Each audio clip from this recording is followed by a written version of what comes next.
Ho ho ho. And a bottle of rum? Yeah, no. So, this is way earlier than I think I've ever gone on, with the exception of when I could not sleep. Oh, and by the way, of course, for the holidays, we had a reining in with dropping the microphone.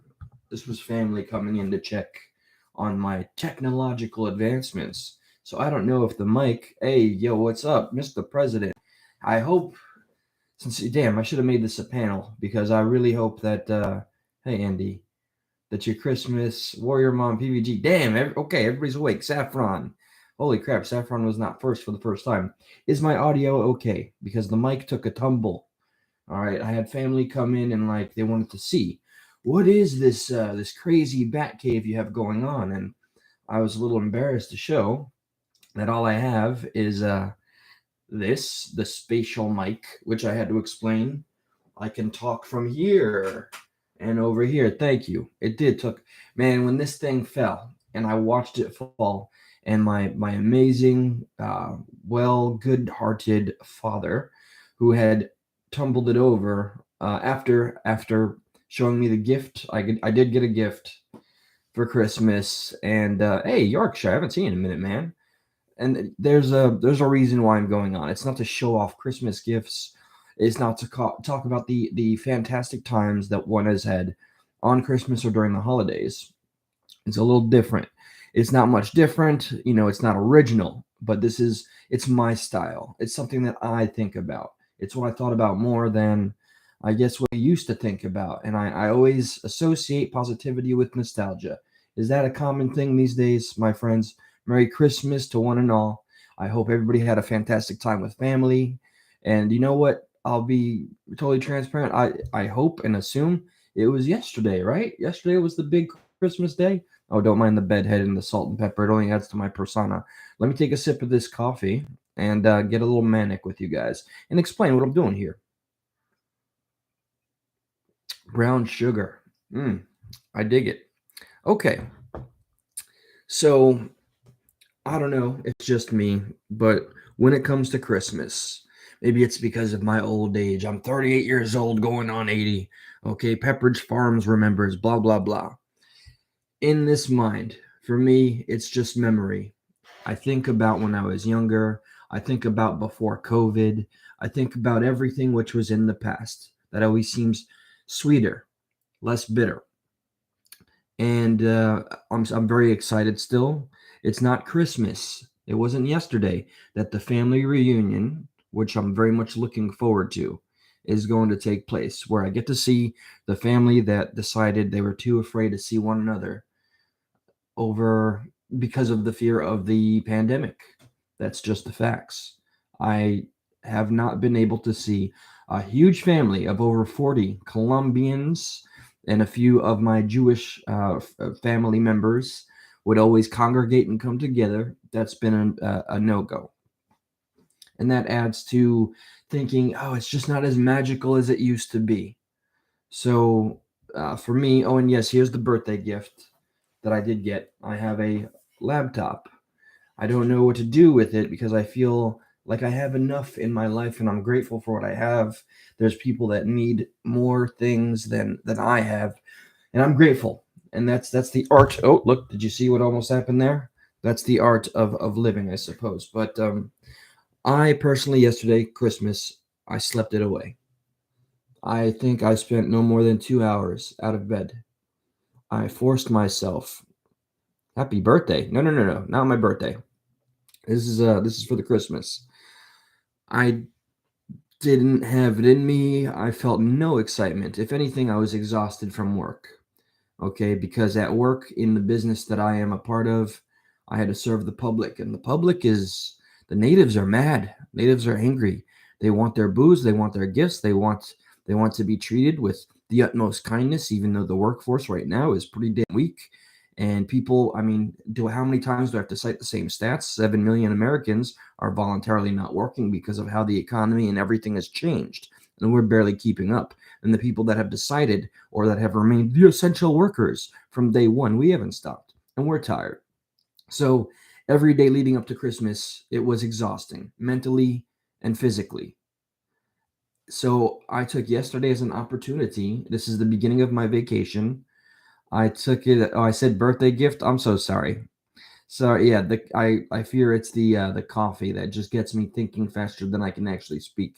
So that's not my birthday gift. That's my Christmas gift. This brand new laptop that I feel like I don't need it, but I'll put it to use, and maybe I can I don't know, get some set up or use two monitors so I could stream easier. Fetty's here. What's up, Fetty in the house? Good morning, my brother. Uh, I sent my family sends our love to you and to yours, to Miss Fetty and any other and the little kitty that you always bring on. So, all right, Christmas last night, yesterday, I was exhausted. I watched one movie and I stayed in bed. That was my Christmas. That's what most of my holidays seem to be turning out to be. And I don't feel bad about it. It doesn't depress me. I mean, sure, do I think about how it used to be a magical holiday and I used to wake up. Hell, I still remember fondly when I lived in New York and I'd wake up and look out the window and see the magic or the majestic uh, imagery that is the pure white snow outside. And I still have yet to make a snow angel, and now that's on my bucket list. It's lacking the magic. You know, I'm not a. It's we're not kids anymore. We don't get to go play. We don't play manhunt. And I'm not drinking. That's also not a victim thing. Okay, but I do have a programmed brain to believe that any time of celebration means that you celebrate by drinking, and the masses seem to play along with that. So I feel like a little bit of a an outsider.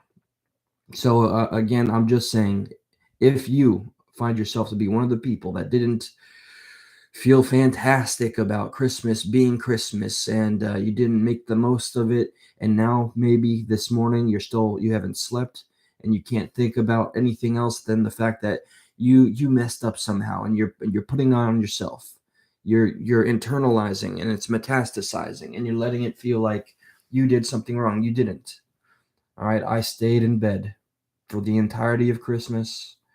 I don't know what my family did for dinner. There was no gatherings. It was small. It was humble, and yeah, I just read comic books here and there. I just could not stay awake. I was tired from working as much as I've worked. The overtime, the full time. This is no complaint. I'm blessed. I'm lucky that I get to work. I don't know what a mind like mine can do or would do if I had nothing but idle time. So I know that even though it can beat you up when you go out there in the working world, but I know with the kind of mind that I have, the way I think, I would beat myself up and I would think depressing thoughts. I'd think negatively and it would blow up in my face and I'd feel worse than I really did from the onset. So, worst Christmas, Sama? I see, I don't know. I don't look at it as like best and worst. I just look at it as it's never quite similar to when I enjoyed the holidays. And that's something that sucks. Maybe I'm going to come to realize that the holidays, first off, I do believe that it's something that's very highly marketed, and everybody's probably tired of me talking about how people or the masses, the status quo, manipulate us to go and purchase, and it influences how much money we spend on ourselves and others. And don't get me started on the true mythology, or that's not the word I want to use. Everybody celebrates for different reasons. It's for the birth of Christ. It's for this, that. It's a pagan holiday. I don't care. What matters is what you make of it, which is, I guess, that's the moral of every story.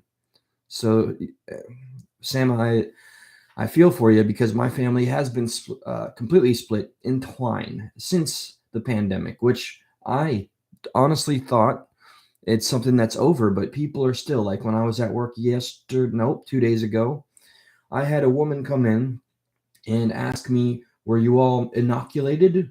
Did you all get vaccinated? Well, good. Then you all can have a great time." Now, since I'm on the clock, I can't go and start shouting. Are you telling me only the people that got poked deserve to enjoy their families during the holidays? Because I'll tell you, that's exactly what she was implying. And I'm not going to make this about that, okay? I don't want to stir the pot. I'm just explaining that Christmas is not something that's only it doesn't always bring out the best in everybody. And it feels like that's becoming more of a regular thing. So to anybody else that spent it alone, watching TV, movies, reading comics, staying in bed, whatever it is, you are not alone. Not by a long shot. A lot of us. Actually, it's becoming, I hate this term and we're not going to make it a thing. But if there was ever a new normal is essentially letting the holidays roll by and waiting for them to pass. So it starts for me today. Okay. Oh, thank you, Mr. President, for getting the bot. Um, the holidays, my vacation, it starts today. Now I'm going to make the most of it. Now that everything's open back up, essentially, mostly, and I have things to get to. And of course, knowing me, I looked up some stats. Okay. But yeah, if you missed the point already, don't don't beat yourself up. If the holidays are not the magical holidays they used to be when you were younger, everything changes. And here's something I did look up, and this is not updated like by the day. And it's this is a downer, and I don't want to bring us all down for those of us that catch up to this replay gang or whatnot. But the unaliving stats, sensitive topic. YouTube automatically lessens your monetization or takes it away entirely. If you say the S word just once, that's enough for the algorithm or a human reviewer to say, nope, we can't do much with this. So if we can't speak about an uncomfortable truth, how are we ever going to face it? Is my question. So as it stands, and Mr. President, that's birthday chat supervisor Justin Warren. I was asking you specifically. I'd love to know how your Christmas was, knowing what I know regarding just the circumstances. They're similar to what I found myself in. I hope you made the most of it. I hope you found some loved ones that were willing to celebrate what the holidays is supposed to be about. It's not about commercialism. It's not about one upping each other with gifts and spending money. It's about finding people that you love, that you appreciate, and expressing that in any way or form. We don't need a day out of the year that's marked on the calendar to do so. I wish and I hope that we could do just that every day, just as like it would be a natural thing to do. Oh, and don't mind me if you hear the sniffles. That's because over here in Florida, it's a rotten 49, 46 degrees. Brr, no, no. Actually, I walk outside without the robe, just a normal attire, and I see Floridians. Dude, Floridians are people that will run out and have a hurricane party during a Category 5. All right, I can go back and think just to the my late 20s when me and my friends when we lived in the trailer parks. Don't judge me for the alcohol we drank at the time. It was Jägermeister. We had a big 1.75 liter of Jägermeister, and we'd walk through the trailer park while it's hailing and windy. My friends at the time they were wearing trench coats, leather trench coats. I was wearing my Slipknot shirt, sleeveless. We just walk around drinking and celebrating and shouting to the winds. That's Floridians for you in a nutshell, regarding hurricanes and how seriously we take it. We're known as the Dick of the United States for a reason. I don't know if that's what we're known as, but you heard it here. But when it comes to like minutely cold weather, I tell you, Florida gets pussified overnight. And I am really of the opinion that the majority of Florida is just made up of 85% of northerners. I don't think there's many native Floridians left here. I think there is an unwritten dialogue of New Yorkers and New Jerseyans or whatever that came by and they congregated, said, "Man, we're taking this bitch over. Let's chase these bath salt eating alligator wrestling motherfuckers out of here." So yeah, if you find a native Floridian, click the heels twice and find a penny face up, heads up, because it's your lucky day. Because I swear, but I can't believe most of us are here because we fled the cold weather or something. I was molded by the cold weather, embraced by it. So when I feel the cold, it reminds me of home. It reminds me of New York. None of the weather doesn't bother me, but it's amazing how much the Floridians here bitch about the weather. And you think like when the first days of the pandemic was bad, it was like The Walking Dead. People stayed in their homes. People complaining about just a little breeze. It's amazing. I don't understand it. Hold on, I'm in front of the article, and I think I tend to rant better. Let me go ahead and say Merry Christmas to everybody that found their way here. Footloose, I know you're not named after the movie, but I want to say put on your dancing shoes. Ooh, ooh, wee, something, something. Footloose, okay? It's up to you now to defeat that backstory I've given to your name, Footloose, Will. Did you have any tractor chicken games with anybody? Sorry, I know it's an old joke. Just can't help it. Yorkshire, Jane Gypsy, Maxwell. You got a foot of snow yesterday? Been plowing for. See, I don't miss that. You wish you were in Florida. Let me see what Jane Gypsy's got to say. My grandparents used to go to war over my Christmas gifts. Man, I miss that. I miss looking around and ransacking the house looking for the gifts that you just can't wait 24 hours and you'd cry and beg to get a peek at what was already yours. Man, I miss like being celebrated for the selfishness that is being an innocent child, I suppose. I remember I cried. I knew I had a Super Nintendo somewhere in the house. I just wanted to see it. I didn't know how to hook it up. I just wanted to see it, and somehow that was going to make my Christmas all the better. Now, these days, I mean, look how I handled Christmas yesterday. I was just kind of counting the time down to let it just pass. And I would look forward to it. I woke up early. I slept more than any human being should have. And I'm looking forward to getting some business taken care of. Little practical things, paying some bills, fixing these fucking glasses here. Oh no, these are the good ones. My blue tints. And just going around to getting around and doing what we gotta do. The holidays for me, they get in the way. And now I gotta set up with two monitors. I could do some stuff, right? Like I could make this a little pimped out, decked out. I ain't got no green screen. I'll get a freaking green old ass towel from the Salvation Army and I'll prop it in the back and I'll see if that makes do. Because I ain't spending $200 on a piece of fucking cloth so that you guys can think I'm somewhere I'm not. Although I know there's people that just love to look at the background and say, look at that man living in filth. Yo, you should have seen what it looked like when I lived under a bridge. By the way, though, just in case people go looking up into my past, that was a voluntary thing. I ran away. I lived under a bridge with two friends of mine from way back when, got the flu, and went right back home after 3 days. Let me see what y'all are saying. And then I do have some stats, but I don't know. I just suddenly, in this very moment, don't feel like reading it. Oh, what's up? Hey, there's Square. Hello and welcome. You know, I was, and I'm still considering it. Let me read this right quick. Just curious. You know, our brother Footloose lost work. What? Shut up. No. Are you kidding me? Please tell me oh, fuck, man.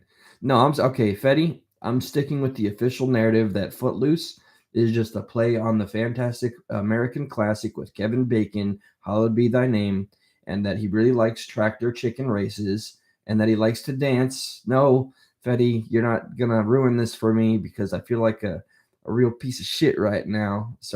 I get it. You're very serious, okay? No, I didn't know. I thought you really liked the movie. Okay? Damn. Now I feel like I've just been outed. Whoo. Okay, well, this Footloose, I'm sorry, man. I just thought you really liked the American classic Footloose. But there's no connection or association, so you have to. You have to oh Christ, you have a whole intro video that goes to show you. Do your homework, internet. Yeah, no, all right. So I'm gonna play it off.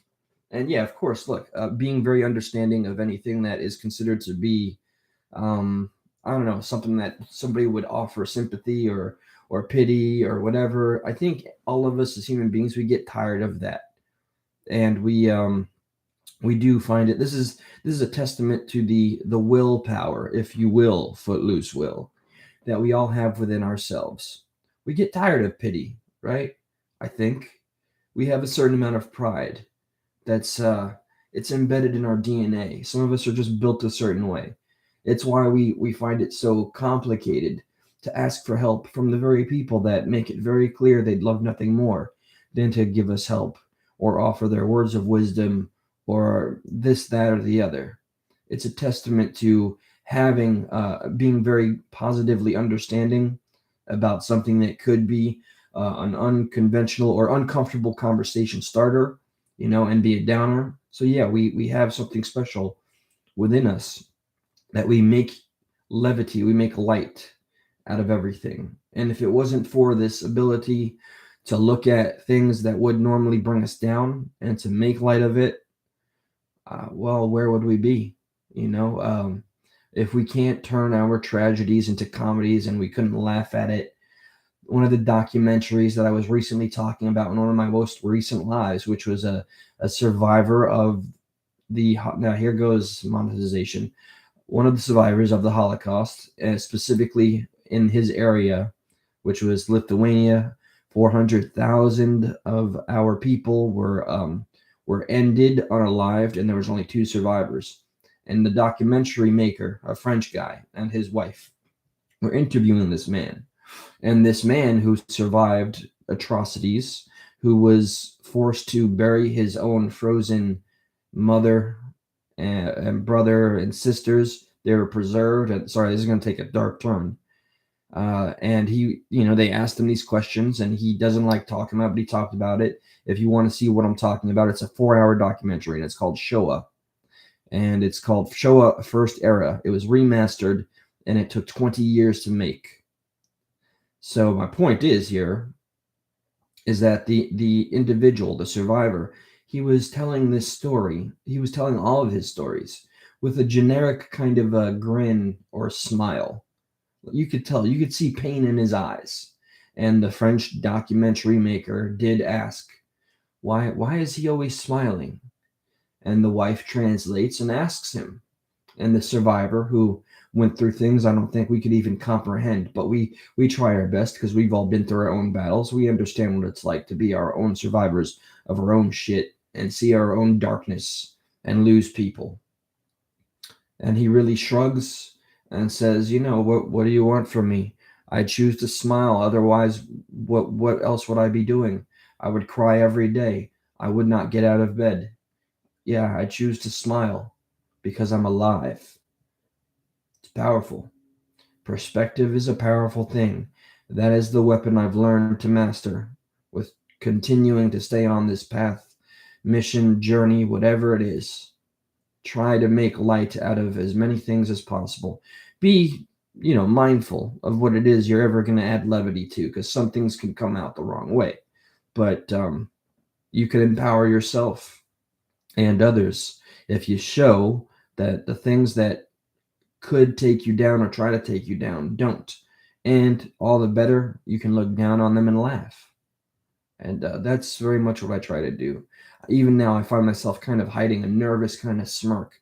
I don't know if that's anxiety or the caffeine or whatever it is, but I choose to smile in the face of adversity, regardless of what people, that's what, we all grieve differently, we all cope differently, and I choose to smile, just like most survivors. So, let me look at this right now. I'm not seeing the chat because I notice when I see the chat, I inadvertently look at my own face. Whatever is said is said. Consequences be damned. This is our one life. To overly think about the things that are out of our control, it's just not healthy. So just, hey man, fuck it. Embrace everything that we have no control over. Live your best life. And that's all there is to it. It's something that's taught in your AA or NA meetings. All of the sayings, it works if you're worth it. So work it, you're worth it. And accept the things you cannot change. Embrace the things. I don't know the serenity prayer, but I do enjoy exchanging dialogue and listening to people with their own battle scars. So as of recently, I went to, this is Trust for America's Health. Apparently, unaliving is up by like 13% since the lockdowns. That's what I choose to think about more so than the medical aspirations and people's paranoia, which is understandable with the amount of just how much we had to listen to the media and every mainstream outlet, and still to this day, how many advertisers have to tell us to get your 16 boosters and all that. I understand why people get scared when that's all you hear is fear. You forget to speak any other language but fear. It's, monkey see, monkey do, and I'm not saying that that's what we are, but if you hear something often enough, you're going to find yourself talking about it, thinking about it, repeating it. And that's also how they advertise to you, right? Subliminal messaging. It's also the same, not only just slipping images in, but repeating something time after time. So deaths associated with alcohol, drugs, and unaliving, self-unaliving, took the lives of 186,763 Americans in 2020. A 20%, and this is published recently, a 20% 1 year increase in the combined death rate and the highest number of substance misuse deaths ever recorded for a single year. And this is supposedly after the great opioid epidemic, not only the pandemic, but the opioid epidemic. Man, the survivors of this generation, we're going to have some tales, aren't we? And I don't even know, and I fear, based on the last live I did talking about what I learned from the individual, from the child that I was tasked to watch at work by one of my managers. And I said, I have a YouTube channel. I'd be interested to learn about how social media has impacted, what it's like to grow up this day and age in America. And I learned some terrible things. They have pages and it can't be controlled. And that's why I've learned to be at peace with things that are supposed to piss me off on YouTube or the internet in general. I know my sins, and I've shared them all. So I live unapologetically, but I also take full accountability. And for the things that warrant an apology, they're there. But like, there's pages that shame teachers, and these teachers see them and they can't control it. They have to go and teach the very students that have said the most heinous things and maligned the pictures and gone on these harassment campaigns. And then there's this one scares me more, because at least the teachers are adults. The ones for students, there's a page for this very middle school that is dedicated to making the students feel foolish and made fun of anonymously, because we have a generation of, I don't want to say cowards, but that's very much a part of this consciousness that's going on, where you can be very bold and say whatever the hell you want, consequences be damned, behind anonymity. And like I told you the story where this individual told me that she had a friend who made a whole different person that would communicate with her online. And then she found out about this, and she confronted her. And the person who was confronted, who was essentially, I don't know, essentially catfishing, she was asking, what do you think about this person, when she's asking about herself. So she made a whole alter ego. And she got mad when she was confronted.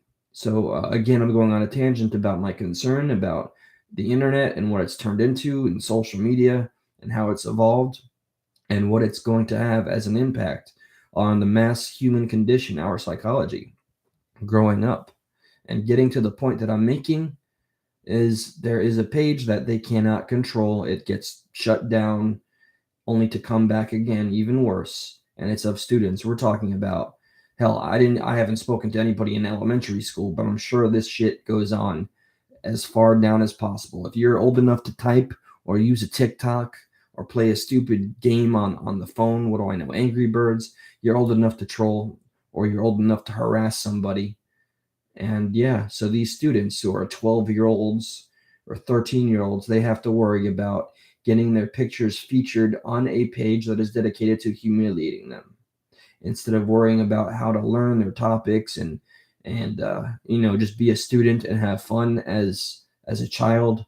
They are now worrying about some next level bullying bullshit, and it really makes me concerned, sincerely, on what this is all going to do, and then what the recourse is going to be of the powers that be, that say the regulation of this free speech is for our own good. And the internet, as we know it, will change as a result, I'm certain. So back to the stats at hand here. And how many people are going to turn to alcohol, drugs, and self-unaliving instead of dealing with the pain of being harassed? And the person I spoke to expressed to me a certain level of fear of being featured on this disgusting page. And it's well known, and there's nobody that can do a thing to stop it. That's where we are. So while alcohol, drugs, and self-unaliving have increased for decades, the 2020 increase was unprecedented and driven by a 30% increase in the rate of drug-induced deaths and a 27% increase in the rate of alcohol-induced deaths. I do truly believe I was on my way to being in that percentile. Well, one of the first two. Combined rates of alcohol, drug, and self-unaliving deaths increased in all 50 states except New Hampshire. And for the first time, two states, West Virginia and New Mexico, surpassed 100 deaths per 100,000 state residents from alcohol, drugs, and self-unaliving combined in a single year. So we got more people that are taking. I hate calling it the easy way out. I mean, it's harder to deal with the things that torment us, but I don't know. It is what it is. I'll keep my mouth shut on that because I don't even have a fully formulated conclusion or opinion. The overall drug induced death rate has increased by 30%, largely driven by increases in deaths due to use of synthetic. We all know what that is. Good old fentanyl. Thank goodness that wasn't around when I was doing my ish. And psychostimulants. The rate of drug induced deaths rose for all but one population group, those over 75 years of age, while the elderly are outliving the youth. I'm going to say that again. The elderly are outliving the youth. They were particularly large increases in communities of color among youth 17 years old and younger, and young adults 18 or 34 of age, and in south and west regions of the country. Alcohol death rates increased by 27%. The increase spanned demographic groups and parts of the country, including in all 50 states and the District of Columbia. Increases were particularly high among young adults, American Indians, Alaska Native. Yeah, I hear about and Asian communities. I hear about those. What is it called? And I don't want to say things wrong here. The reservations, they are not tended to, and those are all but entirely dependent on the taxpayer. And look how good our tax money goes whenever we rely on it. This is why I have so little faith in our system. There's an alarming graph in front of me. Here's the last thing I'll read. Overall self-unaliving rates declined by 3%, but that trend was not universal. The decline occurred among white people, but self-unaliving for the year increased among American, Indian, Black, Latino people. Ages 35 and 74 declined, but rates for youth and young adults increased. And I'm looking at a graph. This one had the year stamp 2022 on it. Let me go back real quick because these things are just, it's very controlled how they give the data. I guess they can only give the entire assessment of the whole year, which is why I find graphs for or information for years that have already passed, being 2020, 2021. It's essentially with the largest percentage of, yep, again, the youth is just the reigning champions of this 8% increase. This is 2021. This is all I can find on it. And it's those aged 15 to 24. They're the ones unaliving themselves at the greatest rate. An estimated 703,000 people a year take their life around the world. For every self-unalive, there are likely 20 other people making an attempt, and many more have serious thoughts. What is the most self-unaliving month of the year? Let's take a guess. People attempt you know what and die more often by self-unaliving far more often in the springtime. That's been known for more than 50 years. April is the cruelest month. What state is number one for just that? Wyoming. Alaska, Montana, New Mexico. And let me see this last one. For males, it's going to be the same thing. The age adjusted rate increased. Yeah, same thing. So I don't know. Clearly, it's a rough time for us all. Um, Sorry that I talked about this negative stuff, but we don't shy away from the things that that impact us the most. Let me say hello to Bob, PVG Warrior Mom, Yorkshire. You're still chilling here, Mr. President. That would be birthday chat supervisor. Just roaring to all of you, Fetty, if you're still here. Let me see some of the comments, and then I'll go about my day. And I'm glad, me personally, I'm glad. Don't feel bad if you feel the same. I'm glad Christmas is over. I slept it away. I wanted to just be done and over with. The pressures of, I don't know, being holly jolly or whatever, they're not the same as what they used to be, and all things change. I do take the accountability for not being more of a family man, but it is what it is, and I did what I did to get through it. Life's tough, and we do our best to smile through it. What's this old saying that I learned? And it's nothing special, but weep and you weep alone. Laugh and the world laughs with you. Or it might have been in the reverse. That's a popular proverb both in English and in Korean. Have you ever seen the old movie from 2004, Old Boy? This man is held in solitary for like 12 years, and there's a picture of a madman smiling, and it says just that. Weep and you weep alone, laugh and the world laughs with you. All right, so Bob, Warrior Mom, PVG, Maxwell, good to see you, man. Yeah, it's actually scary how easy, just in general, how easy most of this is. I see kids recording people on the trains of buses completely unaware, and then they'll post these pics of people just minding their own business, making fun of them. That has multiplied, and it is now a part of our our students. It's a part of their psychology for youth. This is what they do for fun. Maybe I can glorify how when we were younger we had the Power Rangers, and we would just make fun of each other. I know this sounds ridiculous, but in second grade I was doing rap battles in New York, and here's one. It was hilarious at the time. It may not be as funny because, well, I'm 38 years old and I came up with this when I was like 6 years old. But I was in a predominantly black elementary school, and we did have diss battles. I don't know if you remember the show In Living Color, but they did have like a skit, which was and Al Bundy was the reigning champ. So this goes to show you the timeline. So we were just going back and forth. I don't remember what was said to me. There was this guy, Michael, my good buddy Greg, who was always, he was actually hiding the fact from me, for my own good. I was the white boy with the cheesy ass lines and comebacks, and I remember catching him once, like, just come on, just let him have it or something like that. And I fully didn't recognize what he was doing until later. So Mike saw that I had, they were wearing Fila's and Nikes and Reebok and all that, and I was wearing Nintendo Power shoes, and it had Mario.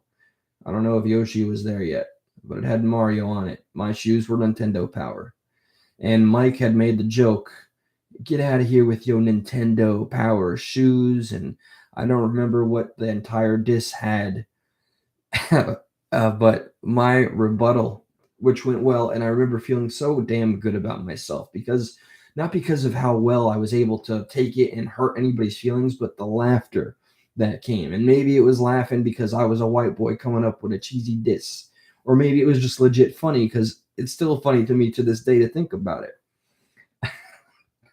All right, so when Mike pointed out my Nintendo Power shoes, I said, "Oh yeah? Well, you certainly," I didn't say certainly, but that's what my 38-year-old brain is saying. "Well, you certainly ain't the power." And they cracked up, man. They cracked up. They laughed, and then I laughed. Nintendo, you're get out of here with your Nintendo Power shoes. I said, "Well, you ain't the power," or something like that. And that was the oh, what do we got? I don't care what these little fools say, man. I'm not here to start crap, but I want y'all to know. Oh, well, it's a shame to see that people are following other people to add. Life is tough, and to make it tougher on anybody else, it's a sad thing. but what are you gonna do? It's out of our control. I'm not gonna I'm not gonna read that out loud, but I truly hope that anybody involved in that kind of behavior, which has been a subject of what I'm talking about, is able to reflect on, that you are the one spending your own energy on this. And that's all. Nothing more, nothing less. So yeah, Jane Gypsy, I'm glad. Hey Lilith, morning to you over in Canada. But yeah, that's one of my favorite diss track stories ever. Nintendo Power, you ain't the power. So, all right, I'm gonna go finish this coffee. I'm glad I stopped drinking my coffee, not even halfway through this live, because I could feel the caffeine getting my energy or anxiety a little too up, and I felt I was talking too fast. Maybe I think too deeply about it. Maybe when I do this out loud and I share this, it will help somebody out there reflect on thinking too deeply about what you do. Don't worry so much. Just do. Live in the moment. Just free yourself of worrying about every move you're gonna make. Just do it. Just live, and you'll enjoy your day far more. I promise. There will be people out there to point out this, that, or the other, but don't add to that and don't make it easier for them. Just live free. That's all. Okay. And with that, much love. Breaking Fetters from day one has always been about a positive message and bringing people together. If you've not subscribed or checked out his channel, Breaking Fetters, please do so. That's see, you don't even bother hiding anything with the chats. It's just whatever with that, man. We're not we have a better, greater purpose and message. I'm not going to give it life. It's in the comments. It stays in the comments, and it'll die in the comments obscurely. So Breaking Fetters absolutely is a brother that is all about family, positivity, and coming up through the roughest that life has to offer and manifesting something special out of it. Not taking your lumps and then staying down because you've been hit too hard. It's about how you get back up. Sometimes it's not. This is maybe I'm kind of ripping off Rocky. It's not about how hard you hit, but it's about how quick you're able to get up and get back into the fight. And that's what it's all about here.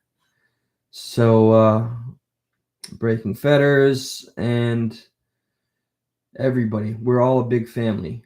Lilith is like our collective mother. Warrior Mom is just an amazing human being. She's a part of an awesome family. And Yorkshire, decaffeinated coffee. Maybe that's not the worst idea. And I am sorry to see that the harassment follows. I really wish that people, it's not harassment towards me, but just towards humanity, to any fellow human being. It is a sad thing to see what people choose to do with their time. But, you do you, don't focus on the moves that others make and let it bring you down. Don't show them that you respond to it either. Better yet, don't even respond to it. Take away the power and the authority that they believe they have over you by simply marching forward. You feed in and you give in every time. When you respond and give it life, and just I would recommend just move on and do you. It's easier said than done, but take my word for it from the level of which that I can identify. So okay, that's it. Ignore it and take care. Much love. Hi, Sunshine Dragonfly. I don't think I've seen you in a minute. Crystal Marie, fantastic. And all right, I'm gonna end it now. Y'all take care. Make it a fantastic day. That's right. Fetty is the embodiment of the movement we have. So please, I say it again, check Breaking Fetters out. Peace, family. PVG, love everybody. Take care of yourselves today, because today my vacation starts, MFers.